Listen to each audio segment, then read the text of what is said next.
پاکستان کا معرض وجود میں آ جانا بھی ایک طرح سے ہندوؤں کی ہلاکت تھی۔ مہاتما گاندھی چند مہینے پہلے کہہ چکا تھا کہ پاکستان صرف میری لاش پر بن سکتا ہے۔ اس سب کے باوجود پاکستان کیسے معرض وجود میں آ گیا؟ یہ اللہ تعالیٰ کی طرف سے ایک معجزہ تھا، ورنہ کسی حساب کتاب کے ذریعے بھی پاکستان کا وجود میں آنا ممکن نہیں تھا۔ اس لیے کہ ہندو عددی اعتبار سے بھی وہ مسلمانوں سے 3 گنا زیادہ تھے۔ وہ مسلمانوں سے تعلیم، تنظیم، پیسہ، تجارت، صنعت، غرض کے ہر لحاظ سے آگے تھے۔ اس سے بڑھ کر یہ کہ خود مسلمانوں کے نہایت مؤثر حلقے پاکستان کے قیام کے خلاف تھے۔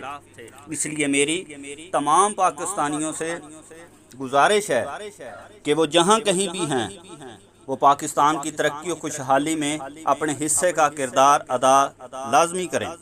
پاکستان زندہ باد۔